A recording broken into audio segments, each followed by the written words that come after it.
ताकि जो नहीं आए उनको मेरे रिकॉर्डिंग सेंड कर देंगे।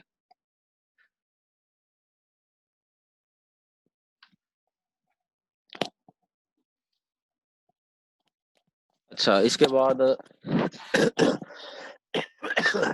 सैलरी की समझ आ गई। माइक ऑन कर लें वैसा, क्योंकि जो हमारा लाइव इंटरेक्टिव सेशन है, इसमें माइक ऑफ करने की जरूरत नहीं है।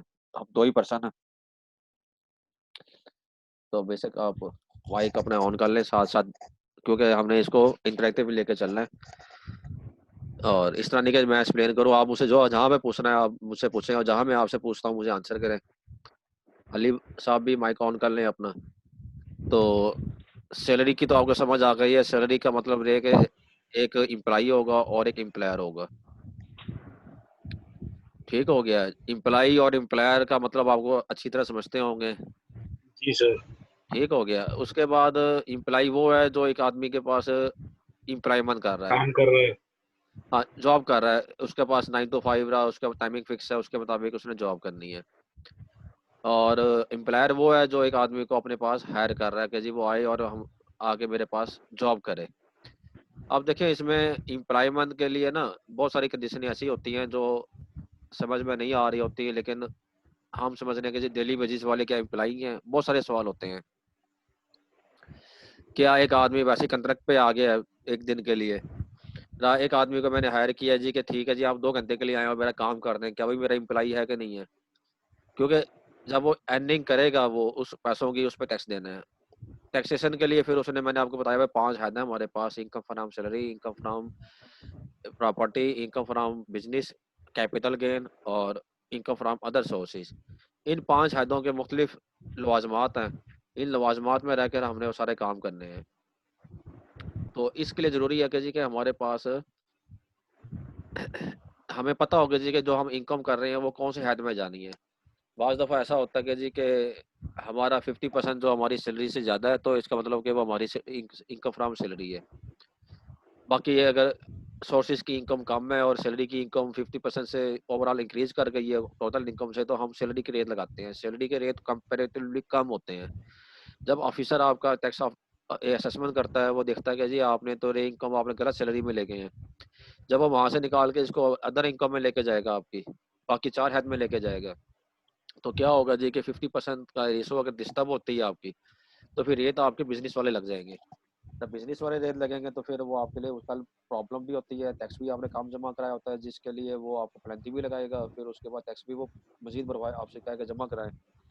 तो इन कम्प्लेक्सिटीज से बचने के लिए आपको जरूरी है कि आपको प्रॉपर अंडरस्टैंडिंग हो सर कि आपने कहा किस सेक्शन किस हद में क्या आपने जमा कराना है। सर एक क्वेश्चन था। हाँ जी।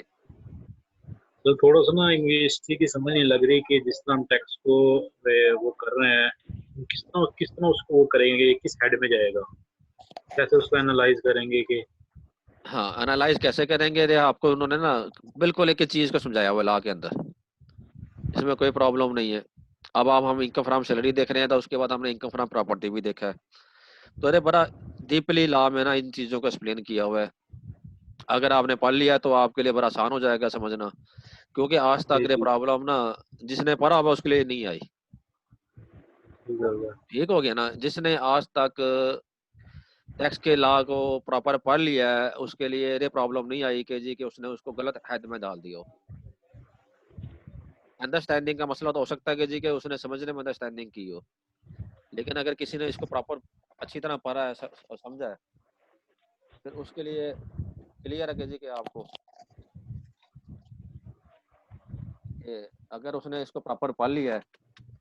और अब आप देखें ना, प्रॉब्लम वहाँ आएगी जिस बंदे ने प्रॉपर पढ़ा नहीं है और वो अपने तुक्के लगा रहा है। तो हमें टैक्स पढ़ाया भी इसलिए जा रहा है कि जी आप लोगों को ये पता होगा जी कि जी कम से कम हमें ओवरव्यू होगा जी का कौन सी इनकम किस हद में जा रही है, ताकि हम उसको बता सकें भाईजान अरे इस हद में इनकम जाएगी, इसकी टैक्सेशन का तरीकाकार इस तरह होगा। तो सैलरी वाला हमने ये मुझसे पहले पढ़ लिया था, लेकिन मैं थोड़ा सा आपको ना ऐसे सैलरी की डेफिनेशन के लिए बता समझा रहा हूँ कि जी सैलरी है क्या। सैलरी के लिए 3 चीज़ें ज़रूरी हैं कि इम्प्लाई हो, इम्प्लाई इम्प्लाई का मतलब ये है कि जो एक आदमी इंगेज करता है एम्प्लॉयमेंट के लिए, एम्प्लायर हो। जो इंगेज करता है एम्प्लॉय वो है जो इंगेज होता है। और एम्प्लॉयमेंट एम्प्लॉयमेंट में उन्होंने कहा जी कि ये तीन चीजें आती हैं कि जी उनके दरमियान एम्प्लॉयमेंट का भी एक रिश्ता हो। ऐसा नहीं है कि जी मैंने एंगेज कर लिया लेकिन वो आपस में एम्प्लॉयमेंट का अगर रिश्ता नहीं बनता तो फिर वो एम्प्लॉयर एम्प्लॉय का वो नहीं बनेगा। और एम्प्लॉयमेंट क्या चीज है कि जी कि अगर उसमें कोई डायरेक्टरशिप भी है और वो तनख्वाह ले रहा है कंपनी में, है तो कंपनी में डायरेक्टर, और डायरेक्टर के बारे में कहा जाता है जी वो कंपनी के मालिक हैं। अब जो मालिक है तो जारी बात है कि फिर मालिक का तो फिर तनख्वाह लेने का कंसेप्ट नहीं बनता, लेकिन वहाँ पे उसने कहा नहीं, अगर वो मालिक भी और कंपनी से सैलरी भी ले रहा है तो आप उसको सैलरी कंसिडर करेंगे। और एक गलती सब लोग करते हैं, वो ये समझते हैं कि जो कंपनी होती है इसमें डायरेक्टर होते हैं वो कंपनी के मालिक होते हैं, वो मालिक नहीं होते, वो शेयर होल्डर होते हैं। सिर्फ डायरेक्टरशिप का मतलब होता है कि जी उनको मैनेजमेंट में एक हिस्सा मिला की हुआ। पोस्ट मिली हुई है। आज वो डायरेक्टर है, 3 साल के लिए उसकी म्याद होती है, 3 साल बाद वो डायरेक्टर नहीं भी हो सकता।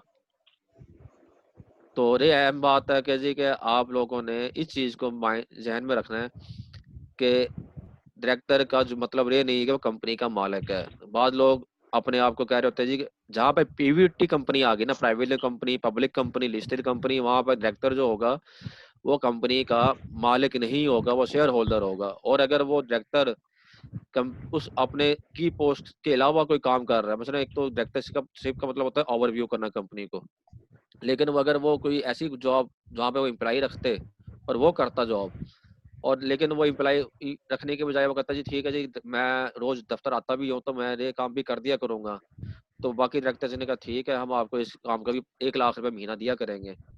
अगर हम एम्प्लॉय रखते तो उसको भी 1 लाख देते। अब जो वो काम इस मद में कर रहा है, involve in the management of company, तो वो भी एम्प्लॉय है। और अगर एक फिक्स और एक्सेप्टेनेबल जिसको हम एक्सेप्टेनेबल का मतलब ये है कि जी कि अगर हम कहते हैं जी कि आप एक ब्लॉक बनाएगा वेजर, एक आदमी एक ब्लॉक बनाएगा तो उसको हम 5 रुपए देंगे फी ब्लॉक बनाने के। तो वो दिन में 100 ब्लॉक बनाता है तो इसका मतलब कि जी उसको फिक्स है जी कि उसको पता है कि जी कि मैंने महीने में कितनी सैलरी लेनी है। एक आदमी को हम इस बात पर रख लेते हैं कि जी कि आप आ जाएं और सैलरी महीने बाद देखेंगे क्या देनी है आपको, तो ऐसी सूरत में वो इम्प्लाई नहीं होगा। उसके लिए जरूरी है कि वो फिक्स, उसको पता होगा जी महीने बाद मैंने 1 लाख रुपए सैलरी लेनी है, या फिर मैंने अगर जितना मैंने काम किया है उस काम के मुताबिक मैंने मुआवजा लेना है। अगर वो फिक्स है तो वो सैलरी में आएगा। तो इन चीज़ों को आपने देखकर सैलरी में फिर क्या है कि पे वेजिस सब कुछ जो भी वो ले रहा है, लीव पेमेंट ले रहा है, अगर लीव ओवर टाइम ले रहा है, ग्रेजुएटी वर्क कंडीशन सप्लीमेंट्स के अगर वो कोई मतलब जिस तरह के भी वो कहते हैं जी कि उसको बेनिफिट्स मिल रहे हैं वो उसका सैलरी कहलाएगा। अब सैलरी के बाद ये तो है मिड से पहले का, इसको ऐसे ओवरव्यू कर रहा हूँ। चार्ज कैसे करना है, जितना उसने रिसीव कर लिया वो हम चार्ज कर देंगे, जितना रिसीव नहीं किया उसके पास ऑप्शन है। मिसाल के तौर पे एक आदमी ने मई में जॉब छोड़ दी, और मई में जॉब छोड़ने के बाद क्या हुआ, 2 महीने में घर बैठा रहा, लेकिन 2 महीने घर बैठने का नुकसान हुआ है उसको कि जी कि उसके मालिक ने उसके 2 महीने की तनख्वाह रोक ली। तनख्वाह उसने रोक ली अप्रैल और मई के महीने की। अब अप्रैल और मई की उसको सैलरी नहीं मिली, 30 जून आ गया, 30 जून को उसने क्या किया कि वो अब 1 महीना तो वो फारिग बैठा रहा है, 2 महीने की उसको तनख्वाह नहीं मिली। तो अब बेसिकली अर्निंग तो उसने किया 11 महीने की, लेकिन वहाँ पे वो 9 महीने की सैलरी को अपना लिखेगा जी कि मैंने 9 महीने की सैलरी रिसीव की, और इस पर टैक्स देगा। और अगले साल उनका सेटलमेंट हो जाता है अपने एम्प्लॉयर के साथ, तो फिर वो अगले साल अगर 12 महीने भी काम करता है तो प्लस अगर उसने एरियर के तौर पे 2 महीने लिए हैं तो वो फिर 14 महीने की सैलरी को वो अगले साल टैक्स देगा। बाकी रेमिट से पहले क्या हमने पढ़ लिया इसको। जी सर। ठीक है जी, अब हम आ जाते हैं जी जो हमने लास्ट लेक्चर जो पढ़ा है, ये है determination of computation of value और परक्यूसिस।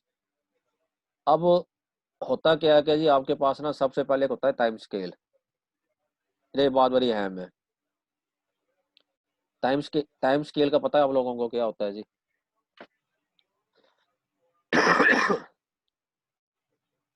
कोई है तो टाइम स्केल को समझाए मुझे।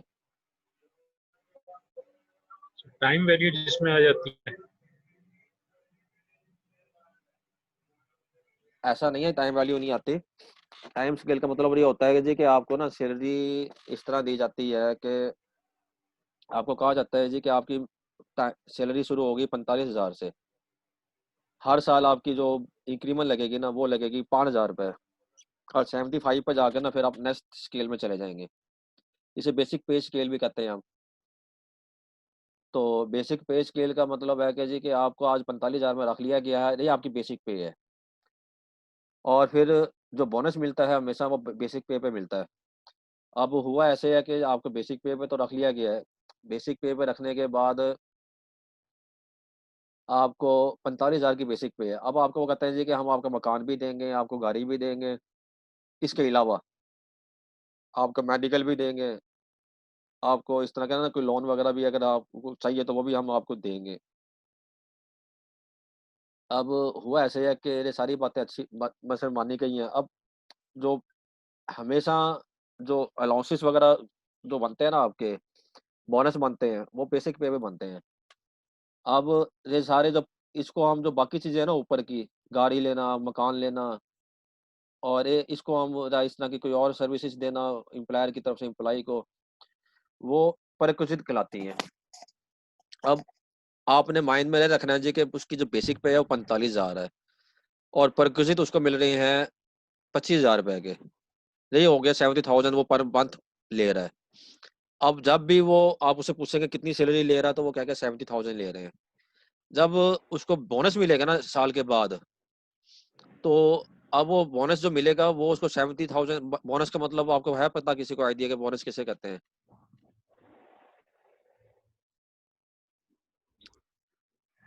बोनस का मतलब ऐसा होता है कि उस आदमी को एक सैलरी, दो सैलरी एम्प्लॉयर की तरफ से साल के एंड पे एज ए इनाम मिलती है। अगर हम कहते हैं ना जी आज बोनस मुझे 2 सैलरी का बोनस मिला है, तो इसका मतलब जी ये है कि जी उसको 2 सैलरियां, एक तो उसकी अपनी उसने तनख्वाह ले ली, प्लस उसको 2 सैलरियां मजीद मिलेंगी साल के एंड पे। और जो 2 सैलरियां मिलेंगी वो 70,000 के हिसाब से नहीं मिलेंगी, वो उसकी बेसिक पे जो 45,000 है उसके हिसाब से जो वो ले रहा है, बेसिक जो ले रहा है 45,000, वो उसको डबल 45 मिल जाएगा, प्लस उसकी जो एक्चुअल सैलरी है 70,000 बेसिक प्लस पर रिक्विजिट मिला के वो मिल जाएगी। और अगर उसको कोई इंक्रीमेंट लगती है, कोई उसको अगर कोई प्रॉफिट दिया जाता है, तो वो भी उसकी बेसिक के ऊपर दिया जाता है। अगर कहा जाता है जी कि हम आपको 5% आपकी सैलरी इंक्रीज कर रहे हैं, तो वो 70 पे इंक्रीज नहीं करेंगे, 45 जो उसकी बेसिक पे है उस पर इंक्रीज करेंगे। और अगर 1 साल बाद उसकी इंक्रीमेंट लग गई है, हर साल जो उसको पे स्केल में कहा हुआ है कि बेसिक पे स्केल में जी हर साल उसको हम 5,000 रुपये बढ़ाएंगे। अब वो 45 से 50,000 हो गया, तो फिर उसका बेसिक पे अब 50,000 हो जाएगी उस साल के लिए। ये कंसेप्ट क्लियर हो गया आपको? जी सर। अब बेसिकली जो बेसिक पे है वो ऊपर रह गई है कि बेसिक पे को हमने क्या करना था। अब हम आ रहे हैं उसके प्रेक्विजिट की तरफ, जो जो 25,000 रुपये वो हाउस अलाउंस की सूरत में, कन्वेंस की सूरत में वो अपने एम्प्लॉयर से ले रहा है। इसकी टैक्सेशन कैसे करनी है उसको हम देख रहे हैं। अब वो कह रहे हैं कि the term perquisite may be defined as a casual emolument fee or profit attached to an office or position in addition to salary or wages। Clear हो गया आपको? कि वो कह रहे हैं जी कि एम्प्लॉयमेंट के वजह से आपको कोई मजीद प्रॉफिट मिल रहे हैं, तो उसको हम परक्विजिट कहते हैं। पहला परक्विजिट तो उन्होंने जी समझाया लॉ में, वो है कन्वेंस। कन्वेंस में बड़ा क्लियर है, बड़ा आसान सा है कि कन्वेंस का जो पर्पज है वो 3 तरह का हो सकता है। एक एम्प्लॉय को गाड़ी दी गई है एम्प्लॉयर की तरफ से, अब वो गाड़ी प- अपना वो घर भी लेके जाता है और दफ्तर के काम में भी इस्तेमाल करता है। दूसरा एक है जी के एम्प्लॉय बड़ा तगड़ा है, उसने कहा जी के दफ्तर वाला का मतलब उसका फील्ड का काम नहीं है। फील्ड से मुराद रही है कि जी उसने मार्केट में नहीं फिरना, उसने सुबह 9 बजे अपने ऑफिस में आना है, कुर्सी पे बैठना है, 5 बजे घर चले जाना है। अब जो रे गाड़ी होगी वो बेसिकली उसके घर ले जाके जो काम करेगा वो पर्सनल यूज के लिए सिर्फ, ऐसी गाड़ी जो सिर्फ उसके पर्सनल इस्तेमाल के लिए है। चाहे वो घर खड़ी करके आ जाए गाड़ी, चाहे उसके बीवी बच्चे उसमें घूमे, चाहे वो ऑफिस लेके आए, ऐसी गाड़ी को हम कहेंगे जी 100% इम्प्लाई के इस्तेमाल में है। और तीसरी किस्म ये है कि जी के एम्प्लॉयर एक गाड़ी देता है, कहता है जी कि आप फील्ड में घूमें फिरें, सुबह को आएँ, दफ्तर से गाड़ी लें, शाम को ऑफिस में खड़ी करें और घर चले जाएं अपने। तो वो है गाड़ी फॉर ऑफिस यूज ओनली। इसमें जो पहली किस्म है कि जी एम्प्लॉयर ने गाड़ी दी है, वो घर भी इस्तेमाल कर रहा है, ऑफिस के कामों के लिए भी इस्तेमाल हो रही है। मसलन कि अगर उसका एम्प्लॉयर कहे जी चाबी दे मुझे, तो वो इनकार नहीं कर सकता। चाहे वो गाड़ी इम्प्लाई खुद उसमें घूमे, चाहे इम्प्लायर उसका किसी दूसरे ड्राइवर को कह दे जी ये काम करके आओ, ये गाड़ी पकड़ो काम करो। मतलब उसने गाड़ी खड़ी करनी ऑफिस में, फिर वो ऑफिस के लिए इस्तेमाल होती रहेगी पूरा दिन। शाम को जब वो 5 बजे घर जाने लगेगा, वो गाड़ी उसको मिल जाएगी, वो घर जाके फिर उसके जाती भी अपने वो इस्तेमाल कर सकता है। तो इस सूरत में क्या होगा कि जो गाड़ी की वैल्यू है, कॉस्ट है गाड़ी की, मिसाल के तौर पर गाड़ी की कॉस्ट है 10 लाख रुपए, तो उसका 5% है वो क्या करेगा, इम्प्लाई अपनी सैलरी का हिस्सा बनाएगा। इसकी मिसाल मैं ऐसे देता हूँ, अगर आपके पास कॉपी है तो आप लिख लें, नोट कर लें, क्योंकि मेरे पास ना यहाँ पर जूम के अंदर ऑप्शन नहीं है कि मैं आपको दूसरी स्क्रीन शेयर कर सकूँ, जहाँ पे एक ही स्क्रीन एक वक्त में शेयर होती है। नहीं तो मैं आपको वहाँ पे टाइप करके बता समझा देता। इसको ऐसे समझें कि 1 लाख रुपए उसकी सैलरी है, 1 लाख रुपए के ऊपर वो सैलरी जब ले रहा है तो 12 महीने की सैलरी होगी 12 लाख रुपए। एक कार दी है उसके एम्प्लॉयर ने उसको, कार की कॉस्ट है 10 लाख रुपए। अब जो 10 लाख का 5% बनता है वो 50,000 बनता है। अब 1 लाख पे 12 लाख तो उसकी अपनी सैलरी हो गई, 50,000 प्लस करेगा वो as a allowance, car allowance, जो उसने पूरा साल अपने घर में इस्तेमाल की है। कार की कीमत कम हो जाएगी तो 5% उसका लेंगे, अगर 10 लाख से ज्यादा हो जाएगी तो 5% हम उसका लेंगे। जितने की उस गाड़ी उसने मालिक ने खरीदी है, उसकी कॉस्ट का हमने 5% इम्प्लाई की सैलरी बना देनी है, एक परसेंट बना देना इम्प्लाई का। क्लियर हो गया जी यहाँ तक? जी सर।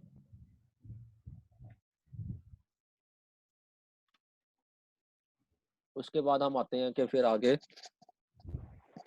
कि अगर वो गाड़ी एम्प्लॉयर की नहीं है, उसने बैंकिंग कंपनी से लीज पे ली हुई है, तो फिर क्या होगा कि फेयर मार्केट वैल्यू जो होगी उस गाड़ी की, क्योंकि उसकी कॉस्ट तो हमारे पास है नहीं।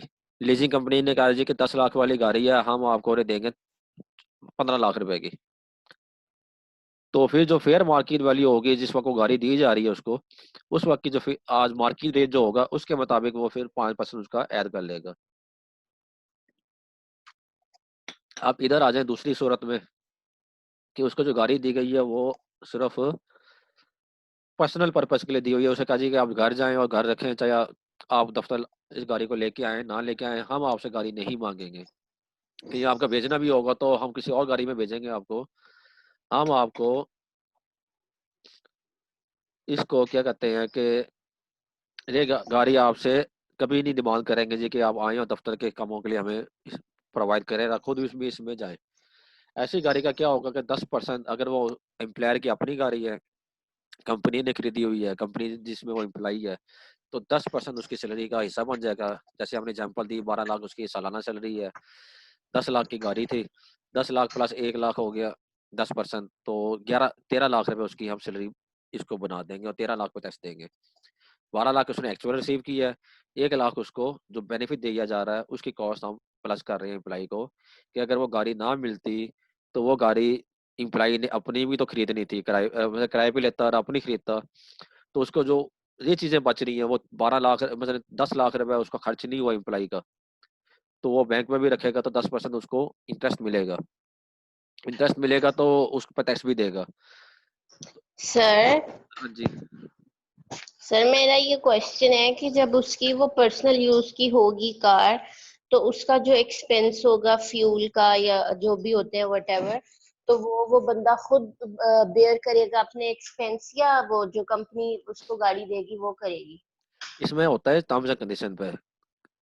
टर्म्स अच्छा आप कह रहे हैं कि जी के इस वक्त जो प्रैक्टिस चल रही है वो होता है कि जी 20 लीटर 30 लीटर वो कंपनी दे रही होती है। ठीक है, वो जो फ्यूल दे रही होती है वो हाँ फ्यूल 20 दे रही लीटर होती है। दे? हाँ वो कहते हैं मेंटेनेंस भी दे रही होती है आपको जी कि हम साल में आपको महीने की 20,000 रुपए की मेंटेनेंस देंगे गाड़ी की, या 10,000 की देंगे, प्लस आपको ठीक है। वो देंगे अलग से फ्यूल देंगे 20 लीटर 30 लीटर 50 लीटर। ये होता है कि आपकी ट्रैवलिंग कितनी है। सही है। लाहौर में 100 लीटर भी मिलता है, क्योंकि लाहौर में उन्होंने ट्रैवलिंग ज्यादा करनी होती है एम्प्लाई ने। और फिर मिनिमम वो 20 देते हैं? मिनिमम का कहीं भी कंसेप्ट नहीं है, ये वेरी तो वेरी करता है जी कि आप कितने काबल हैं।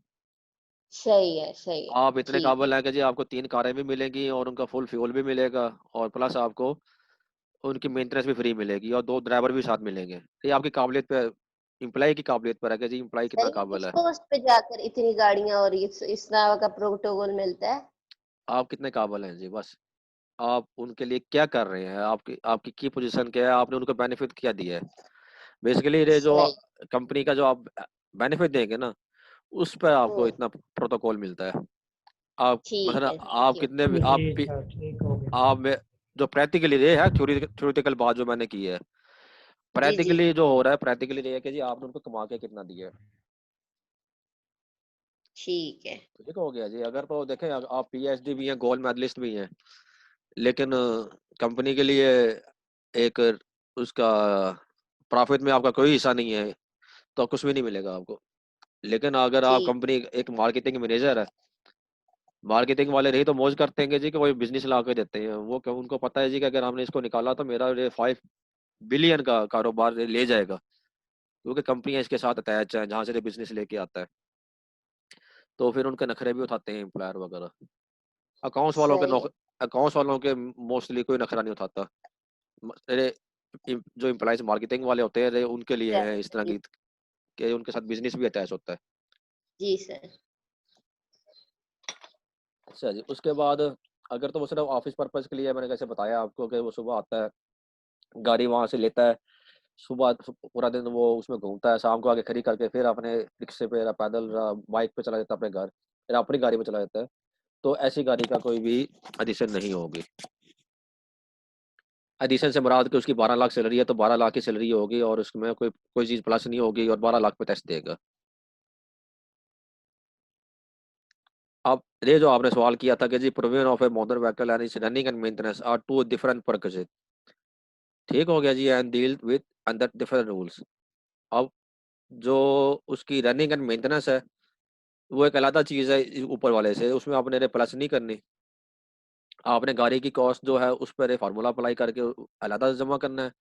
और जो उसको फ्यूलिंग दे रहे हैं, अगर तो फ्यूलिंग दे रहे हैं उसको only for the personal use, अगर तो गाड़ी है for the personal use only, तो फिर तो वो जितना भी फ्यूलिंग और उसकी मेंटेनेंस है उसका एम्प्लॉय का हिस्सा बन जाएगा। क्लियर होगी ये बात। और अगर वो है फॉर गाड़ी, मसलन दफ्तर के इस्तेमाल में भी आती है और घर के इस्तेमाल में भी आती है, तो जितना दफ्तर के इस्तेमाल में आई है तो उतना उसको एग्जम्प्ट हो जाएगा। जितना उसने फ्यूलिंग और पर्सनल उसकी जो मेंटेनेंस है, अगर वो उसके जाती इस्तेमाल की वजह से आई है, उस पर वो खुद ही कैलकुलेट करके टैक्स जमा करा देगा।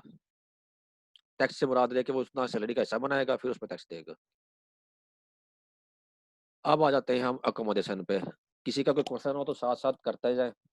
आज का मकसद भी रही है कि जी हमने जो क्वेश्चन हैं वो साथ साथ इसको रिजॉल्व कर लें, ताकि ना आपको अंडरस्टैंडिंग अंडरस्टैंडिंग जब मेरा लेक्चर सुने तो बाद में जब आप पेपर देने के लिए बैठे तो आपको ये ना होगा जी सारी बातें हमारी समझ में नहीं आई। किसी का कोई क्वेश्चन हो साथ साथ पूछता जाए। ऊपर गाड़ी वाला कन्वेंस वाला क्लियर हो गया तो मैं आगे चलूँ फिर। जी सर, क्लियर हो यस। गया। ओके जी। अब आगे हम अकोमोडेशन पे।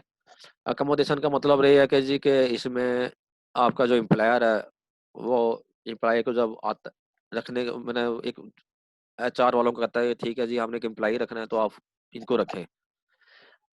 50 बंदे इंटरव्यू देके जाते हैं, उनमें से एक बंदा इतना पसंद आता है, वो कहते हैं कि यार इसको हर सूरत पर रखें आप, इसको इनकार नहीं करना हो।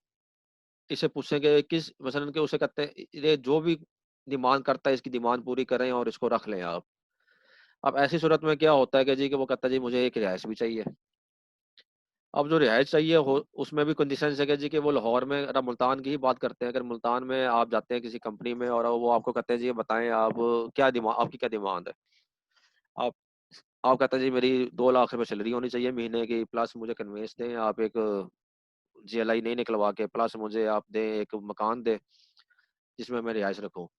अब मुमकिन है कि जी कि वो रिहायश आपके पास ऑलरेडी हो और वो जो मकान आपको दिया जाए आप उसमें शिफ्ट भी ना हो। लेकिन जितना वो आपको मकान का, फिर दो सूरतें हैं, या तो वो मकान देंगे या अलाउंस देंगे उसका। अलाउंस का मीन्स के जी जो मकान आपको दिया जा रहा है उसका किराया कितना है। अगर उसका मंथली किराया 50,000 रुपये है तो फिर वो आपको आप उसे उन्हें कहते हैं जी ठीक है जी मेरा अपना घर तो है, आप मुझे ये 50,000 रुपए मेरे अलाउंस में शामिल कर दें। अलाउंस मीन्स के मुझे आप 50,000 रुपए महीने में मेरी सैलरी में प्लस कर दें एज ए परक्विजिट। तो दोनों सूरतों में चाहे वो रिहाइश जाके करता है, चाहे वो अलाउंस लेता है, वो टैक्सेबल है। और टैक्सेबल किस तरह होगा इसको हम देख लेते हैं। अब इसमें ये दो मसलन ये तो ऊपर वाले 2 पॉइंट हैं कॉमन है, तीसरा पॉइंट अलग है। ये जो इसमें लिखा हुआ है जी, tax under the head salary shall include hire of the following. Hire of the following का मतलब क्या है कि जी कि आपको amount that would have been paid in case if such accommodation was not provided. अगर वो अकोमोडेशन ना दी जाती तो उसको जो किराया मतलब उसको जो अमाउंट दी जाती है उसके बदले वो कितनी होती। अब वो जगह किराए पर 50,000 रुपये किराए पे उसको वो एम्प्लॉयर जो है वो पे कर रहा है। मीन्स के अगर वो जगह उसको ना दी जाती तो 50,000 रुपये ही एम्प्लॉई को मिलता, तो यहाँ पे 50,000 रुपये महीना उसकी अमाउंट बन जाएगी। एंड का मतलब है कि दूसरी कंडीशन क्या है कि 45% of the minimum time scale. अब मिनिमम टाइम स्केल मैंने आपको बताया था कि 45,000 रुपये अगर वो बेसिक पे है उसकी, तो अगर 45,000 का जो 45% बनता है और द बेसिक सैलरी, अच्छा मिनिमम टाइम स्केल भी रहा बेसिक सैलरी के हम ये अज्यूम कर रहे हैं जी कि मिनिमम टाइम स्केल भी उसका 45,000 है और बेसिक सैलरी जहाँ पे मिनिमम टाइम स्केल नहीं दिया हुआ तो वहां पे फिर बेसिक सर सैलरी का कंसेप्ट होता है। जी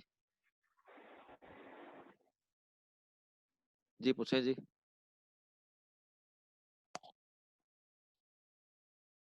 अच्छा जी, शायद वो डिस्कनेक्ट हो गया। तो मिनिमम टाइम स्केल में थोड़ा सा आपको ना ब्रीफ कर देता हूँ क्या होता है। यहाँ पे स्क्रीन नजर आ रही है आपको, ये है जी minimum time scale is the amount from where the salary scale of particular employ starts. कि जहाँ से सैलरी स्टार्ट हो रही है उसकी, अगर हम एक एम्प्लॉय रखते हैं उसको हम कहते हैं 4,900 आपकी सैलरी होगी, एनुअल इंक्रीमेंट होगी 800 रुपये। और जब आपकी सैलरी 8,500 पे पहुंच जाएगी हर साल 800 रुपये की इंक्रीमेंट कर करके, तो फिर आपको नया अगला स्केल मिल जाएगा। ये जो स्केल है बेसिकली यही चीज है। तो अब 4,900 से स्टार्ट हो रही है Wick increment to 800 per annum subject to maximum increase salary up to 8500 रुपये।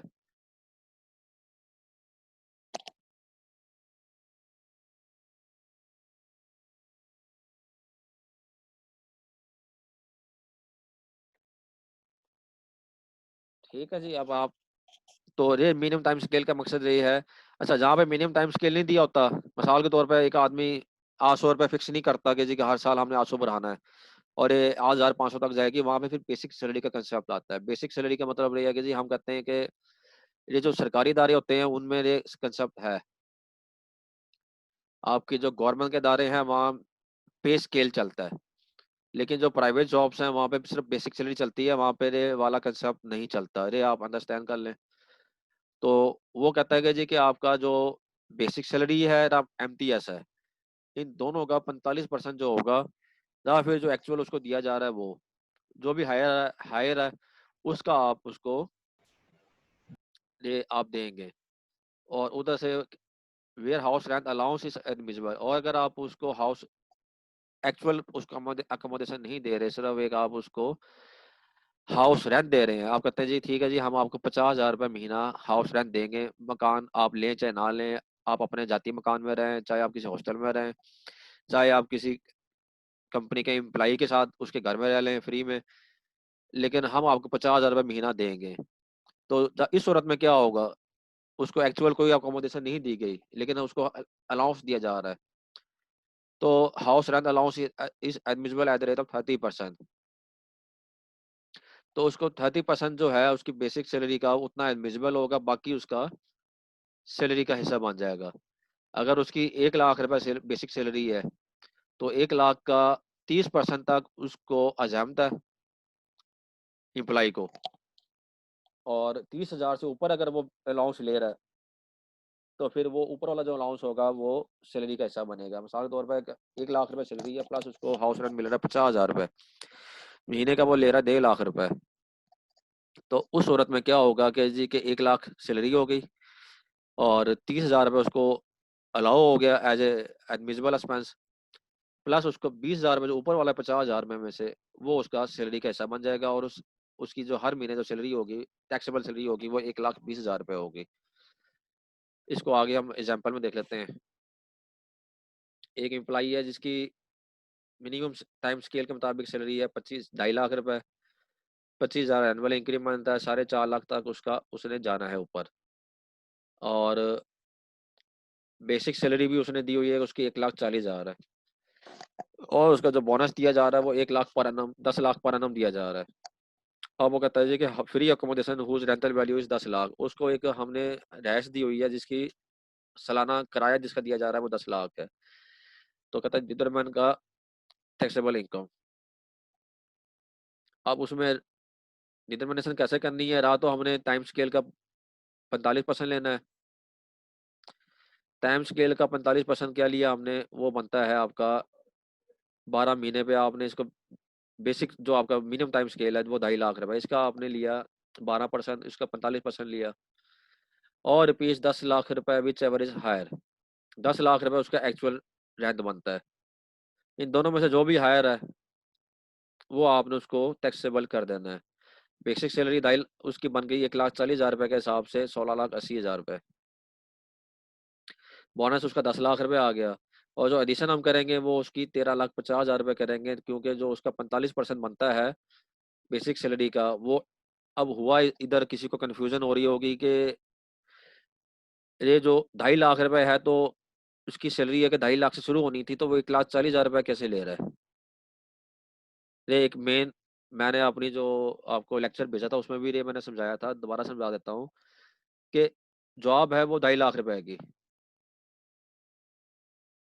और 2.5 लाख से शुरू होनी है, लेकिन एक एम्प्लाई आता है और वो जरूरतमंद भी है, और जरूरतमंद के अलावा वो ऐसा भी है कि वो कहता है ठीक है सर मुझे आप 1.5 लाख रुपए भी देंगे तो मैं कर लूंगा, लेकिन उनका एम्प्लॉयर कहता नहीं यार हम आपको 2.5 लाख भी नहीं देंगे, 1.5 लाख भी नहीं देंगे, आपको हम 1,40,000 देंगे। वो इस पर भी एग्री कर गया। अब जो एम्प्लॉई है वो खुद एग्री कर गया जी कि मुझे 1,40,000 रुपए आप महीने की सैलरी दे, मैं 2.5 लाख रुपए पे ना भी रखें तो कोई बात नहीं, मैं 1,40,000 पे भी आने को तैयार हूँ।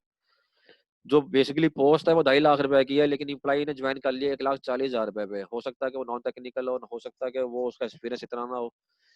तो 1,40,000 पे जब उसने ज्वाइन कर लिया है तो बेसिकली है क्या कि वो जो जॉब है बेसिक, उसका जो बेसिक मिनिमम टाइम स्केल जो स्टार्ट हो रहा है वो 2.5 लाख से शुरू हो रहा है। अब ये जो इम्प्लाई है ये अपनी वजह से काम पे आया हुआ है, तो लेकिन हमने जो कैलकुलेशन करनी है उसके मुताबिक हमने देखना है कि जी कि वो इंटाइटलमेंट है वो 1,13,50 13,50,000 रुपए का, उसको अपनी जॉब की वजह से 13,50,000 तक की हाउस अकोमोडेशन मिलनी चाहिए थी, लेकिन उसको हम 10 लाख तक की दे रहे हैं। अब जब वो 10 लाख तक की दे रहे हैं तो मिलनी उसको चाहिए थी 13,50,000 की, तो हम उसको 3,50,000 जो उसने अकोमोडेशन पे नहीं लिया, लेकिन उसका फिर भी हम टैक्स लगाएंगे कि नहीं अगर आपने नहीं लिया तो ये आपकी कमी है, आपकी जो पोस्ट थी वो हाई टाइम स्केल की थी, लेकिन आपने कम टाइम स्केल पे आए हैं, रेंट भी आपने कम वसूल किया, तो इसमें गवर्नमेंट का मसला नहीं है, अब आपका अपना मसला है। गवर्नमेंट कहती है कि नहीं इस तरह के आपने फिर भी मसले बन जाए, आपने अपने सैलरी को जो नहीं भी आपने वसूल किया उसको भी आपने बढ़ा कर 13,50,000 रुपए आपने हाउस रेंट में ऐड कर देना है। 10 लाख तो उसने एक्चुअल लिया था, 3,50,000 रुपए सिर्फ उसका टाइम स्केल की वजह से उसको बढ़ा दिया गया है। इसमें कोई कंफ्यूजन है तो पूछ ले।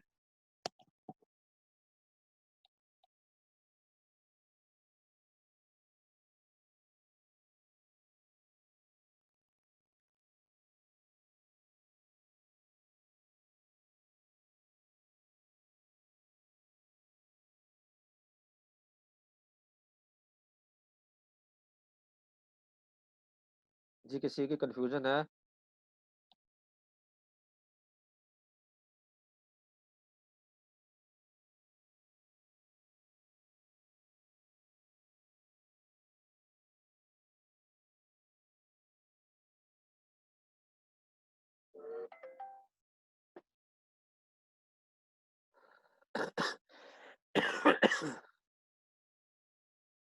जी ये पहले आप अनम्यूट कर लें अपने माइक, फिर उसके बाद बताएंगे किसी के कोई कंफ्यूजन हो।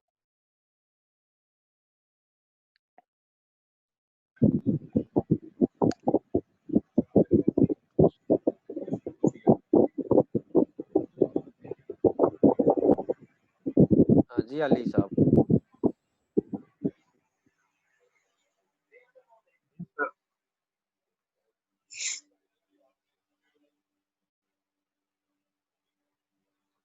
हेलो।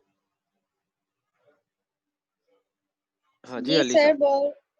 हाँ जी किसी की कोई कंफ्यूजन है तो बताएं, ताकि मुझे पता हो कि आपको समझ आ गई है। जी जी सर आपको सुन रहे हैं हम। अच्छा जी, तो साथ साथ आंसर भी कर दें, पूछ लिया करें साथ में जहाँ समझ ना आए। ठीक है सर जहाँ से नहीं आ रही। ठीक है सर। अच्छा, नासिर की जो प्रॉब्लम पता लगा कि उसकी लाइट चली गई है, तो उसको फिर रिकॉर्डिंग में मैं कर रहा हूँ, इसकी मैं आपको शेयर कर दूंगा। ठीक ठीक है है सर। सर। चले ओके जी। फिर ये दूसरी प्रॉब्लम आ गई इसकी। इसमें क्या किया उन्होंने, कहा जी कि आपकी बेसिक सैलरी है, इसमें टाइम स्केल नहीं दिया हुआ। ये प्राइवेट एम्प्लॉई एक तरह का है। प्राइवेट एम्प्लॉई में क्या हुआ कि 160,000 वो पर मंथ ले रहा है। बोनस उसने एकोमोडेशन उसको जो 12 लाख रुपए सालाना किराया दिया जा रहा है, बोनस दिया जा रहा है 12 लाख रुपए। और एक डीएनएस अलाउंस होता है, महंगाई का अलाउंस होता है, वो 30,000 पर मंथ दिया जा रहा है। तो इस सूरत में क्या हो रहा है कि इस सूरत में वो कहता है जी रूल 4 के मुताबिक पहले तो हम उसका बेसिक टाइम स्केल पे देखेंगे जी कि सर इन सबको पहले नहीं सबको नहीं करना, और हर डीएनएस अलाउंस का तरीका अपना है, बोनस का तरीका अपना है, नहीं अकोमोडेशन नहीं का सर तरीका मैं अपना ये है। पूछ रहा हूँ जैसे ये डायमेंशन अलाउंस है हाँ ये जी। 30,000 रुपये। हाँ जी। अच्छा हमने इस पे अलग से इसका टैक्स निकालना है कि सबको पहले ऐड करके फिर टैक्स निकालना है? हाँ ऐसे कि यार अभी हमने डीएनएस अलाउंस पे नहीं आए। डीएनएस अलाउंस बेसिकली इसमें कोई एजम्पशन नहीं है, कोई इसमें रायत नहीं दी गवर्नमेंट ने। अब डीएनएस अलाउंस अलहदा है, बोनस चीज एक टॉपिक अलहदा है। अभी हम सिर्फ देख रहे हैं अकोमोडेशन को। क्वेश्चन बनाने वाले ने सिर्फ रे आपको समझाने के लिए दो हेड फालतू डाल दिए, अगर आप हेड निकाल भी देंगे ना तो फिर भी आपका सवाल बन जाएगा। हमारे लिए सिर्फ दो फिगरें चाहिए, नंबर 1 और नंबर 2। नंबर 1 में है कि बेसिक सैलरी कितनी है, नंबर 2 में ये है कि जी उसको अकोमोडेशन कितनी दी जा रही है। क्लियर हो गया आपको? ठीक हो गया। ये दो चीजें उसने, ठीक हो बोनस और डीएनएस अलाउंस है सर ना, ये डियरनेस अलाउंस क्या होते हैं? ये महंगाई अलाउंस होता है। महंगाई अलाउंस। हाँ एक तरह का महंगाई का अलाउंस है, एक तरह का आपको मतलब एम्प्लॉयर आपको कहता है ठीक है जी कि आप बड़े शहर में आके रह रहे हैं तो मैं आपको इस शहर के जो एक्सपेंसिव से अच्छा अच्छा ठीक ठीक ठीक। मीट करने के लिए भी आपको मैं आपको सर एक अगर अलाउंस। ये गवर्नमेंट ये भी एम्प्लॉयज आपकी को भी बेसिक मिलता है ये? सैलरी में ऐड होते हैं? हाँ जी। हाँ अरे ये आपका, डियरनेस अलाउंस भी आपकी बेसिक सैलरी पर ऐड होते हैं? नहीं बेसिक सैलरी का ऐसा नहीं होता, ये प्रीरिक्विजिट होता है। ये चीज मैंने क्लियर किया है कि बेसिक सैलरी आपकी वही रहेगी 160,000, ये देखे सामने लिखा हुआ है। ठीक है और डीएनएस अलाउंस आपका मसलन जो बाकी प्रीरिक्विजिट हैं वो अलग होते हैं। ठीक है ठीक है ठीक हो गया ना? तो हम बेसिकली इस वक्त हम पढ़ रहे हैं प्रीरिक्विजिट्स कि ठीक है प्रीरिक्विजिट्स को सर। आपने टैक्सेबल कैसे करना है। सर ये बे- अलाउंस गवर्नमेंट एम्प्लॉयज को भी मिलते हैं? सर हर बंदे को मिलते हैं। अगर सर इस्लामाबाद अगर की लाहौर, गवर्नमेंट को मिलते हैं तो बिक्स असल में इसका नाम आप डीएनएस नहीं होगा तो बिसिटी अलाउंस होगा। नहीं सर अगर ये मिलते हैं तो फिर इस पे से टैक्स क्यों काटा जाता है? अगर सर जी पहले ही वो फिर काट लेते डीएनएस हैं। अलाउंस ना टैक्सेबल है, पहली बात क्लियर कर लें। डीएनएस अलाउंस बोनस से टैक्सेबल है। अभी हम सिर्फ एकोमोडेशन को पढ़ रहे हैं कि एकोमोडेशन कितनी हद तक टैक्सेबल है, कितनी हद तक टैक्सेबल नहीं है। समझ आ गई आपको? ठीक हो गया सर। ठीक जी हो सर। गया ना? तो अभी हम बोनस भी टैक्सेबल है, डीएनएस भी टैक्सेबल है। एकोमोडेशन में आपको उन्होंने कहा जी कि अगर दी जा रही है तो ये कम भी हो टैक्सेबल है, अगर कम भी हो सकती है आपकी, और ये आपकी ज्यादा भी हो सकती है। एक मिनट जरा होल्ड करें। अच्छा ठीक है जी। तो बेसिकली जो कंसेप्ट है वो आपका ये है कि अकोमोडेशन, ये जो प्रिक्विजिट में जो मैं अब आपको मैं पढ़ा रहा हूँ वो चीज़ें हैं जो आपको कम ज़्यादा टैक्सेबल की लिमिट से हो सकती हैं। मसलन के गवर्नमेंट का खुद कहती है कि ठीक है जी कि हम आपको माफ़ करते हैं। जैसे अभी हमने आपको ऊपर पढ़ाया है कि इस सूरत में क्या होगा जी, कितनी आपने करनी है, यहाँ पर आपको कन्वेंस दी गई है, यहाँ पे आपके पास कोई वैल्यू नहीं आई तो कन्वेंस को उसने बताया कि जी कैसे आपने कितनी वैल्यू निकालनी है। इसी तरह एक मकान मिला हुआ है आपको, उस मकान को किराया आपने कितना चार्ज, मतलब किराया जो दिया जा रहा है उसकी कितनी वैल्यू को आपने अपनी सैलरी कैसा बनाना है। तो ये चीज़ें आपने अब देख रहे हैं। और इसमें जो दूसरी एग्जांपल है उसमें यही दिया हुआ है कि आपने 12 लाख रुपए मसलन के आपका जो 1,07,000 रुपए तो पर मंथ सैलरी है, बेसिक सैलरी आपकी पूरे साल की हो गई 19,20,000 रुपए। आप लोगों ने ना एक चीज़ जो अहम है वो ख्याल करनी है कि पीएम का मतलब होता है पर मंथ। जब आपसे कहा जाएगा ना जी कि इसने 9 महीने सैलरी जॉब की है तो फिर 9 महीने से ज़रब देना है आपने। 7 महीने सैलरी अपने उसने अगर सैलरी को वहाँ पे चला है तो वो 7 महीने से ज़रब देना है। और अगर उसने पूरे 12 महीने काम किया तो फिर आपने 12 से उसको मल्टीप्लाई करना है। और ये पर एनम का मतलब रहेगा जी फिर आपने इसको 12 लाख का 12 लाख ही लेना है, पूरे साल की फिक्र दी हुई है। लड़के क्या करते हैं कि इन चीज़ों को गौर नहीं करते, इससे सवाल खराब हो जाता है। वो ऐसा होता है कि जी कि आपने कभी इसको 12 से ज़रब दे दी, कभी इसको 12 से ज़रब नहीं दी। तो ये ना आपके लिए बड़ी मिस्टेक होती है। पीएम और पीए को पर एनम है, पीएम का मतलब है पर मंथ। और सवाल को लाजमी एक दफ़ा गौर से पढ़ा करेंगे। वो आपसे पूछ के आ रहा है कितने महीने उस बंदे ने एम्प्लॉयमेंट की है। जो वो सैलरी ले रहा है वो 1 महीने की ले रहा है, 6 महीने की ले रहा है, 10 महीने की ले रहा है, या पूरे 12 महीने की बात हो रही है। ठीक हो गया। ये चीज़ें ना आप लोग गलती करते हैं, इसको आपने बड़ा अहम मतलब क्वेश्चन को पढ़ के फिर आगे चलना है। और इधर हमने यहाँ पर बात कर रहे हैं कि जी कि एकोमोडेशन उसने 12 लाख रुपए की दी गई है। अब जो हायर है वो क्या है, 1,60,000 पर मंथ जो उसकी बेसिक है, इसका हमने 45% लिया तो वो बन गया 12 महीने का 8,64,000 रुपए।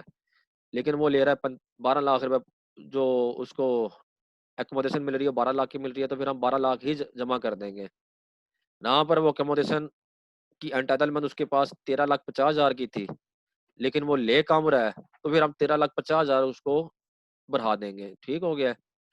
तो टैक्स इसको हमने टैक्स कैसे करना है ये हमारे लिए अहम है। डेनस अलाउंस देख लें जी, वैसे के वैसे 3 लाख मतलब उसने 12 महीने का डेनस अलाउंस भी टैक्सेबल कर दिया है और बोनस भी उसने टैक्सेबल कर दिया है। पूरे साल की उसने सैलरी निकाल दी है 46,80,000 रुपए। और पूरे साल की सैलरी को उसने क्या कहते हैं कि जी कि उसने टैक्सेबल कर दिया है। और इसके ऊपर हम रेट अप्लाई करेंगे और हमारा बड़ा आराम से एक टैक्स की फिगर निकल आएगी। तीसरी एग्जांपल है वो कहता है जी कि 50,000 रुपये उसका मंथली रेंट है।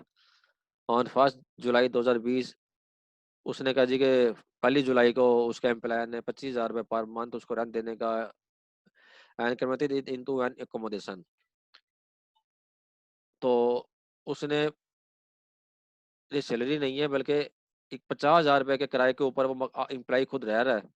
और जो 50,000 रुपये का किराया पे एम्प्लॉय रह रहा है तो उसके ओनर ने उसको 25,000 रुपये का एग्री किया जी कि मैं आपको हाउस रेंट दूंगा और हाउस रेंट देने के बाद उसको मैं कन्वर्जन कर दूंगा। अब वो अलाउंस नहीं दे रहा।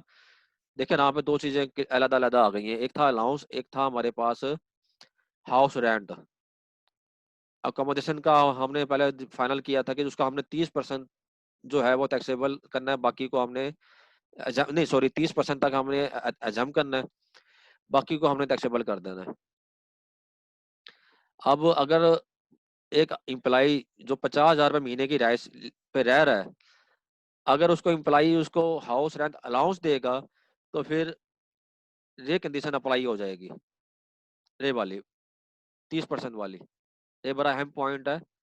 लेकिन उसको एम्प्लॉयर ने हाउस रेंट अलाउंस नहीं दिया, बल्कि उसने कहा जी जिस राइस पे आप 50,000 रुपये महीना किराया दे रहे हैं उस राइस को मैं 25,000 तक आपको अकोमोडेशन देने को तैयार हूँ। मतलब उस राइस की 50% मेरे साथ अग्रीमेंट कर लें आप कि मैं आपको किराए वो किराया एक मकान जो 50,000 रुपये किराए पर है, अब इसके लिए देखें किरायानामा बनता है। पहले था किरायानामा 50,000 रुपये का एम्प्लॉय के नाम से, लेकिन उसने कहा नहीं, अब आप ऐसे करें 25,000 का आधी राइस का किरायानामा आप अपने एम्प्लॉय अपने नाम से बनाए और 25,000 का जो किरायानामा है वो मेरे नाम से बना दें। और जो 25,000 वाला किराया होगा वो मैं खुद दूंगा और 25,000 रुपये आप खुद पे करें। अब रहा पे 45% वाला जो है वो आपका एप्लीकेबल हो जाएगा। कन्वेंस अलाउंस उसको अलाउ था 30,000 रुपये, लेकिन अब वो उसको 25,000 रुपये किराया दे रहा है। बोनस 3 लाख रुपए पर एनम है और बेसिक सैलरी 2 लाख रुपए पर एनम है, पर मंथ है सॉरी। अब इसकी अकोमोडेशन क्या की कि उसने 24 लाख रुपए उसकी बेसिक सैलरी में से 10,80,000 रुपये उसको वो दे रहा है। 6 लाख रुपए इधर बनता है, 25,000 रुपये 12 करें तो 6 लाख बनता है।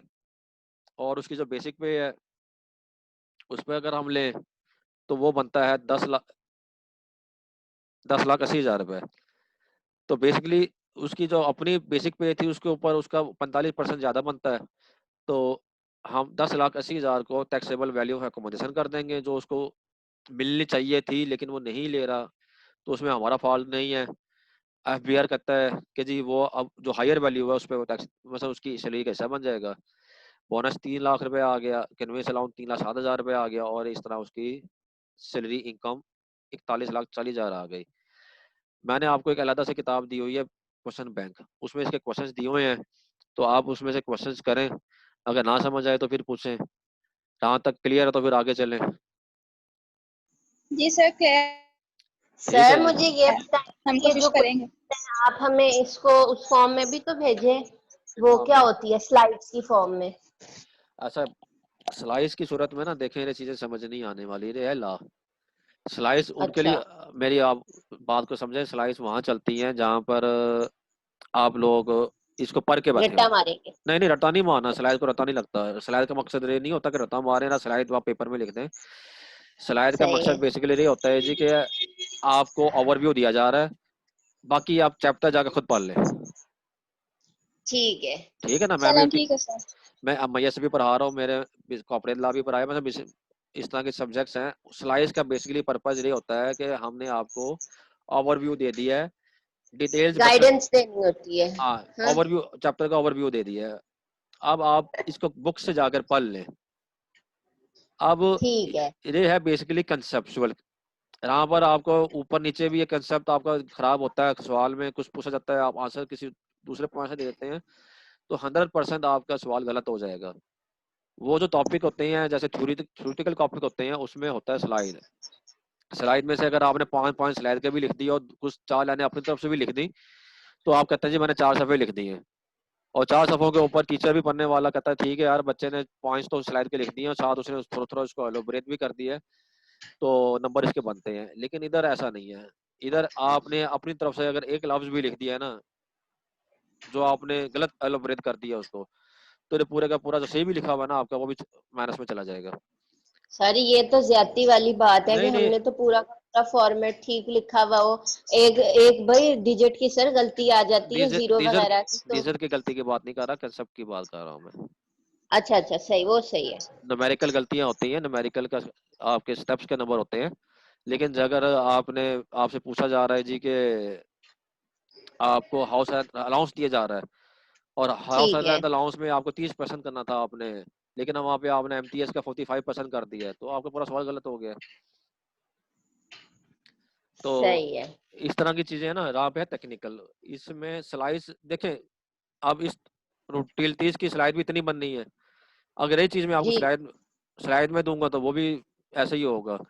यही चीज मैंने सही है। तो बुक में सर भी आप ऐसे ही मुझे है। ये बता दें कि इस टाइम जो हमारी क्लास में स्टूडेंट हैं 3, इनके नंबर्स तो बता दें हमें। देखिए आपके नंबर मैंने देख लिया था, बाकियों के आज शाम तक मैं बता दूंगा। बाकी मैंने बता दिया कि जी 20, 21 से लेकर 25 तक सबके नंबर हैं। मेरे 25 हैं। ए, अभी कंफर्म नहीं है। सर आपने मुझे बताया था मेरे 25 हैं। बस फिर अभी सबके सामने मैंने किसी को भी कुछ नहीं बताया। अच्छा अच्छा, सॉरी ठीक सर। है जी। तो ठीक है सर, सॉरी। कोई ऐसी बात नहीं। तो आगे चलते हैं, अगर यहाँ तक समझ आ गया फिर आगे चलते हैं कि जी अगर वो उसको सर्वेंट आपका एम्प्लॉई है, वो आपको रूटीन 30 देता है। अब रूटीन 30 में क्या होता है कि बिजली का बिल, गैस का बिल, वासा का बिल, और आपका मोबाइल टेलीफोन, घर का, दफ्तर का, वो आपको आपको आप एम्प्लॉय बहुत अच्छे हैं, तो एम्प्लॉयर कहता है ठीक है जी मैं आपके घर का बिजली भी इस्तेमाल करते हैं तो मैं उसका भी बिल पे करूंगा। तो जो फेयर मार्केट वैल्यू जो है, जितना उसने इस्तेमाल किया है, जिसका उसका बिल पे कर रहा है, तो वो सारे का सारा आपका टैक्सेबल। अगर वो एम्प्लॉयर ना देता तो एम्प्लॉय को अपनी जेब से देना पड़ता। अब क्योंकि एम्प्लॉयर दे रहा है, तो एम्प्लॉयर का मतलब ये है कि जी कि जितना बिल उसने इस्तेमाल कर लिया है वो एम्प्लॉय की सेविंग हो रही है, जो सेविंग हो रही है फिर वो इसका सैलरी का हिस्सा बन जाएगा। जब सैलरी का हिस्सा बनेगा तो फिर वो उस पर टैक्सेबल इनकम बन जाएगी उसकी एम्प्लॉय की, जितनी वो एम्प्लॉयर उसको गैस बिजली के बिल पे कर रहा है। और अगर उसके घर में कोई अपना माली है, ड्राइवर है, हाउस कीपर है, इस तरह की भी अगर असिस्टेंट दी हुई हैं, तो वो भी अगर एम्प्लॉयर ना देता तो उसने रखनी थी, और जब एम्प्लॉयर ने दे दी है तो फिर जितनी भी वो उसकी सैलरियाँ दे रहा है, सब कुछ दे रहा है, मतलब जो भी एम्प्लॉयर उसके ऊपर सस्पेंस कर रहा है तो वो टैक्सेबल सैलरी बन जाएगा। और सबसे अहम बात रही है कि जी कि इंटरेस्ट फ्री अगर वो लोन देता है, कंसेशनल लोन देता है। अब एक आदमी कहता है जी कि मैंने मकान बनाना है, एम्प्लॉई, और वो मकान बनाने के लिए अपने एम्प्लॉयर से लोन ले लेता है। अब इसमें दो सूरतें हैं, मैंने वो लोन वापस करना है 2 साल में। एक तो रहेगा जी कि मेरा एम्प्लॉयर मुझे कहता है कि ठीक है जी 2 साल में आप मुझे वापस कर दें, 20 लाख रुपए मैं दे रहा हूँ आपको, और होगा क्या है जी कि मैं आपसे कुछ भी चार्ज नहीं करूँगा। तो उस सूरत में एफबीआर कहता है नहीं, ऐसा ऐसा मुमकिन नहीं है कि वो कुछ चार्ज नहीं करे और आप 20 लाख रुपए लेके मजे करें। अगर ये 20 लाख रुपए अगर आप मार्केट से लेते या किसी बैंक से लेते तो आपको वो मार्कअप चार्ज करता, लेकिन क्योंकि आप मार्कअप पे नहीं कर रहे तो वो आपकी इनकम है, और जो इनकम है फिर उस पर टैक्स दे। तो 2003 में उन्होंने कहा था कि जी के एक बेंच मार्क उन्होंने दिया था कि जी के 2003 में अगर कोई लोन दिया जा रहा था उसका बेंच मार्क क्या होगा। उसका उन्होंने कहा जी कि बेंच मार्क 2003 में जो होगा वो 5% होगा, और 5% का क्या करेंगे, इंक्रीज बाई करेंगे हम हर साल 1%। और जब हम हर साल 1% इंक्रीज करेंगे तो रे 2009 में जाके 10% हो जाएगा, और फिर 2009 में जाके जब 10% होगा तो इसके बाद बेंच मार्क 10% आगे अगले सालों में चलेगा। अब तक जो 2020 में भी आ गए तो 10% ही बेंच मार्क हमारे लिए एप्लीकेबल है। अगर तो मुझे एम्प्लॉयर ने लोन दे दिया है जिसपे 1 रुपया भी वो चार्ज नहीं कर रहा, तो मैंने चुप करके 20 लाख का 10% कैलकुलेट करना है और अपनी सैलरी का हिस्सा बना देना है और उस पर टैक्स देना है। और अगर दूसरी सूरत रही है जी कि एम्प्लॉयर मुझसे चार्ज कर रहा है लेकिन वो 10% से कम चार्ज कर रहा है, तो डिफरेंस होगा वो मैंने अपनी सैलरी का हिस्सा बना देना है। अगर मुझसे वो 4% चार्ज कर रहा है पर एनम, तो इट मीन्स के मुझे 6% फिर भी मैं बेनिफिट ले रहा हूँ तो मैं नहीं दे रहा। तो इस बेनिफिट को मैंने ये समझा जाएगा जी कि एम्प्लॉयर मुझे अपनी तरफ से इंसेंटिव दे रहा है। अगर वही 20 लाख रुपए एम्प्लॉयर अपने किसी बैंक में रख दे तो उसको 10% तक इंटरेस्ट एनुअल मिलता। अब एम्प्लॉयर अपने 20 लाख रुपए के ऊपर 10% वेव कर रहा है अपना प्रॉफिट, और वो एम्प्लॉय को दिया हुआ है। तो इट मीन्स के एम्प्लॉयर को इसकी कॉस्ट बढ़ गई है और एम्प्लॉय को बेनिफिट मिल गया है। जो एम्प्लॉयर की कॉस्ट होगी वो एम्प्लॉय का जो बेनिफिट होगा वो एम्प्लॉय के हाथ में टैक्सेबल होगा।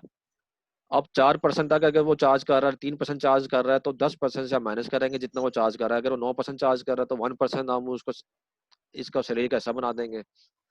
अगर वो 12% चार्ज कर रहा है, एम्प्लॉयर कहता है जी ठीक है जी मैं लोन देता हूँ लेकिन मैं आपसे एनुअल 12% चार्ज करूंगा 20 लाख रुपए का, तो उस सूरत में क्या होगा कि भी कुछ भी उसका सैलरी का हिस्सा नहीं बनेगा।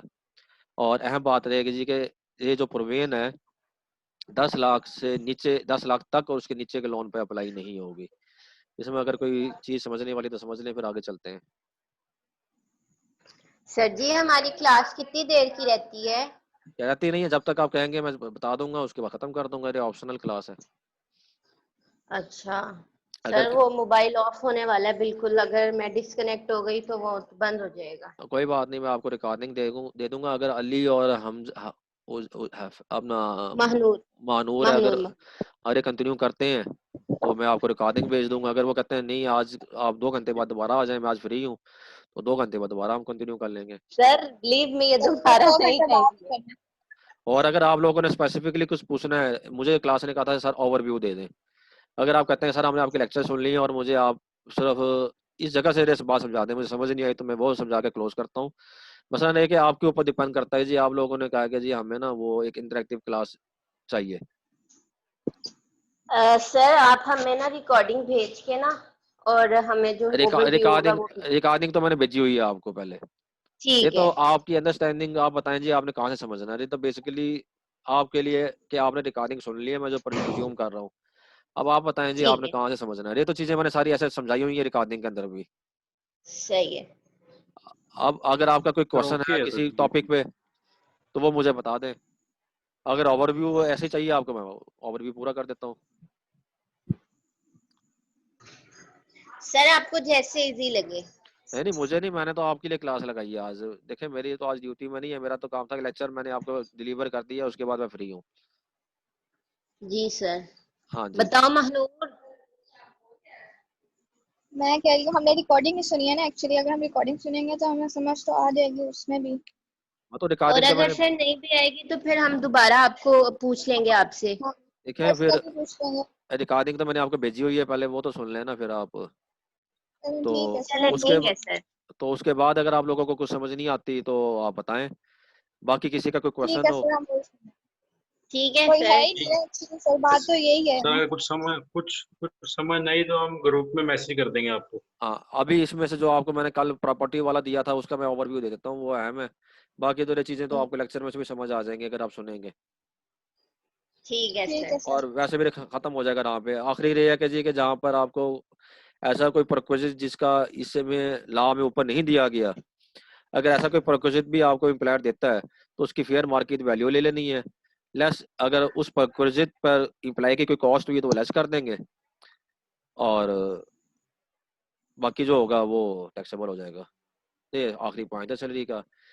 अब ये वाला जो टॉपिक है ये बड़ा अहम टॉपिक है, इसको आप लोग फिर देख लें, समझ लें और मुझसे फिर क्वेश्चन कर लें। आज मेरे पास टाइम है। ये है ग्रेजुटी अगर एम्प्लॉय को मिलती है तो उसकी टैक्सेबल कैसे करना है उसको। प्रोविडेंट फंड मिलता है तो उसको टैक्सेबल कैसे करना है। बेनिवल फंड मिलता है और अदर बेनिफिट्स कोई हैं तो उसको टैक्सेबल कैसे करना है। मेडिकल अलाउंस है तो उसको कैसे करना है।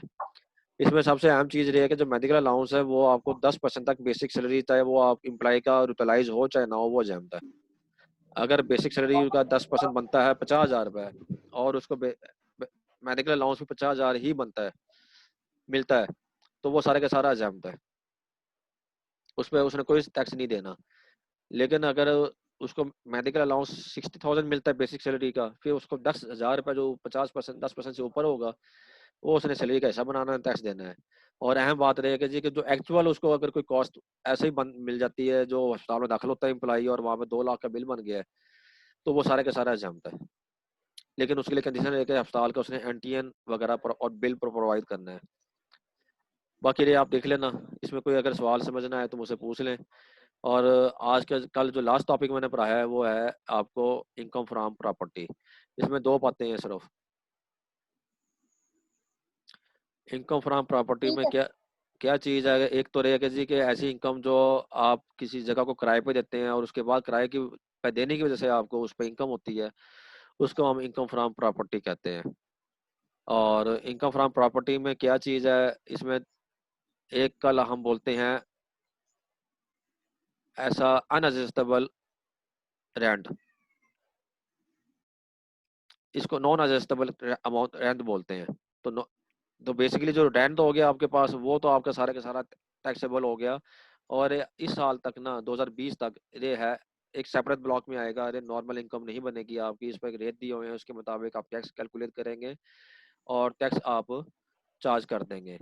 और दूसरी बात ये अहम बात है कि अगर आपने उसको प्रॉपर्टी को मशीनरी समेत लीज पे दे दिया है, उसमें प्लांट भी है मशीनरी भी है और वो लीज पे दे दी है, तो फिर वो आपकी इनकम फ्रॉम प्रॉपर्टी में नहीं आएगा, इनकम फ्रॉम अदर सोर्सेज में वो जाएगा। जो आप किराया वसूल कर रहे हैं, लीज इनकम जो वसूल कर रहे हैं, वो किराया नहीं होगा, बेसिकली वो लीज इनकम होगी। और लीज इनकम होगी वो इनकम फ्रॉम अदर सोर्सेज होगा। अगर आपको कहा जाएगा जी कि एक ऐसी प्रॉपर्टी या ऐसा जगह जहाँ पे मशीनरी भी है और प्लांट भी है, वो भी हमने साथ सब कुछ मिला के किराए पे दे दिया है, तो फिर आपने इनकम फ्रॉम प्रॉपर्टी में उसको चार्ज नहीं करना, इनकम फ्रॉम अदर सोर्सेज में वो जाके हम चार्ज करेंगे। और इसके बाद रे आप देखेंगे जी कि इसमें किराया हो गया पहले नंबर पे। किराया जो आ गया आपके पास, इसमें ये टॉपिक जो है ना ये अहम है। ये मैं इसका ओवरव्यू दे देता हूँ। ये सैलरी वाले में होता क्या है कि जी एक अभी हमने इसको देखना था लेकिन आप लोगों ने कहा सर आगे चले। उसमें ऐसा होता है कि ये मैंने बड़ा तफसील में ना अपनी वीडियो में समझाया इनकम फ्रॉम प्रॉपर्टी वाली में, इसको आप दोबारा भी देखेंगे ना आपको समझ आ जाएगा कि एक एम्प्लॉयर है, एक एम्प्लॉई है। एम्प्लॉई अपने मकान में रह रहा है, एम्प्लॉयर कहता है जी कि मैं आपको रिहाइश देना चाहता हूँ किराए पे। एम्प्लॉय कहता है ठीक है जी सर, जो मेरी अपनी रिहाइश है इसको ही मुझे किराए पे मुझे चढ़ा दें, अब मैं आपको अपनी रिहाइश आपको किराए पे देता हूँ, और यही रिहाइश जो मैं आपको अपनी किराए पे दे रहा हूँ इसको मुझे ही आप वापस कर दें। समझ आ गई ये बात।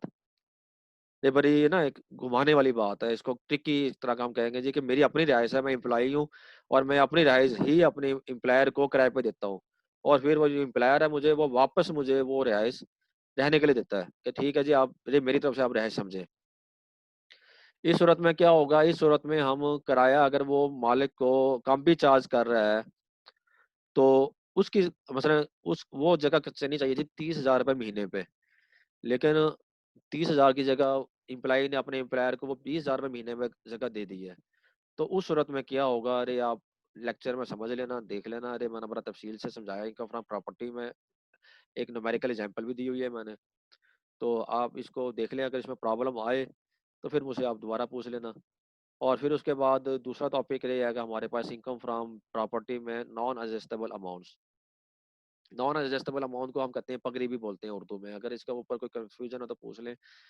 पगड़ी का मतलब होता है जी कि मैंने दुकान लेनी है सनागाई में, तो मैं जाता हूँ दुकान मांगता हूँ, वो कहते हैं जी कि ठीक है जी दुकान तो मैं देता हूँ, महीने का किराया होगा 50,000 रुपये, लेकिन मुझे आपने 5 लाख रुपए एडवांस भी देना है, जब आप जगह खाली करेंगे तो मेरे वापस कर दूंगा। अब रे किराए में एडजस्ट नहीं होगी अमाउंट, अगर तो वो एडजस्टेबल है किराए में तो उसका तो कोई ट्रीटमेंट नहीं है, वो वैसे ही होगा जैसे आपका किराया आपको आ रहा है, आपने कहा जी कि 5 लाख रुपए दे दिया है तो 50,000 महीना मैं एडजस्ट करता जाऊंगा। लेकिन हम बात कर रहे हैं नॉन एडजस्टेबल की, वो कहता है जी आप 2 साल रहे, 3 साल रहे, 5 साल रहे, जितना भी अरसा मेरे पास किराएदार रहेंगे वो 5 लाख रुपए मेरे पास आपकी इमानत है, जब आप जाएंगे तो 5 लाख मैं आपको दे दूंगा। नॉर्मली होता क्या है कि वो 5 लाख रुपए जो ओनर होता है जगह का वो अपने बिजनेस में लगा देता है, और जब वो जगह खाली करता है तो वो उसको फौरन नहीं मिल जाता 5 लाख रुपए किराएदार को, उसके लिए वो इंतजार करता है जी कि दोबारा वो जगह कब चढ़ती है किराए पे। दोबारा जब वो जगह किराए पे चढ़ेगी ओनर उससे भी पगड़ी लेगा। इंग्लिश में उसको नॉन एडजस्टेबल अमाउंट का लफ्ज दिया गया है, उर्दू में हम उसे पगड़ी बोलते हैं आम अल्फाज में। तो वो जब उसे पगड़ी दोबारा नए किराएदार से लेगा तो वो पैसे लेकर उसको पुराने वाले को दे देगा।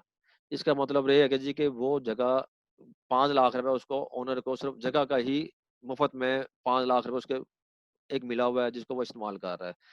उस सूरत में क्या होगा, उस सूरत में ये होगा जी कि वो 10वां हिस्सा हर साल ओनर अपनी प्रॉपर्टी में इनकम बनाता जाएगा।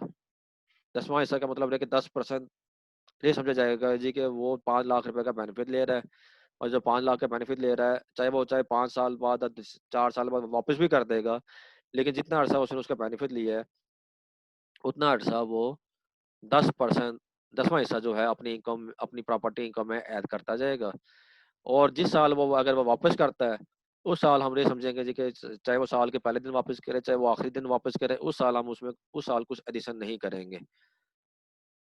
और जब नया किराएदार आएगा, पुराने को उसने 5 लाख दे दिया, नए किराएदार को उसने जरूरी नहीं है कि जो दोबारा पकड़ी वो 5 लाख ही ले, 4 साल 5 साल बाद उस जगह की वैल्यू इंक्रीज कर गई है तो पगड़ी भी बढ़ गई है। जब वो पगड़ी बढ़ गई है इन्फ्लेशन की वजह से तो वो अब उसने लिया 6 लाख रुपए। तो अब क्या करेंगे जी कि अगर वो 4 साल रहा पुराना इम्प्लाई, 5 लाख का 50,000 रुपये महीना उसने 4 साल अपनी इनकम में बनाया है, ऐड किया है प्रॉपर्टी की इनकम में। अब क्या करेंगे जी कि हम 6 लाख रुपए जो उसने अब लिया है तो उसमें से 2 लाख रुपए हम माइनस कर देंगे। अब जो 4 लाख रुपए आ गया है इसको फिर हम इसका 4 लाख का 10वां हिस्सा जो होगा वो फिर 10 साल तक इसको इनकम का हिस्सा बनाते जाएंगे। अगर क्लियर हो गया तो ठीक है जी, यहाँ पे हम खत्म करते हैं इसको। और एक इनकम फ्रॉम प्रॉपर्टी और उसके रेट दिए हुए हैं, रेट आपको पता है कि कैसे आपने कि 2 लाख का किराया अगर वो साल का ले रहा है तो फिर वो उस पर कोई रेंट नहीं है, कोई टैक्स नहीं है। अगर 2 लाख से 6 लाख ले रहा है तो 5% है एक्सीडिंग 2 लाख रुपए। ये आप देख लें, इसकी एग्जाम्पल्स आप कर लें क्वेश्चन बुक में से, इसमें भी दी हुई है एग्जाम्पल्स और आपको मैंने अलग से क्वेश्चन बुक दी हुई है, तो उस क्वेश्चन बुक से एग्जाम्पल्स कर लें। इसके अलावा कोई क्वेश्चन हो तो मुझे कर लें, नहीं तो फिर आप मुझे व्हाट्सएप पे आप पूछ लेना। ठीक है सर। ठीक है जी, आज को क्लोज करते हैं फिर क्लास को। ठीक है सर। ओके, अल्लाह हाफिज। अल्लाह हाफिज।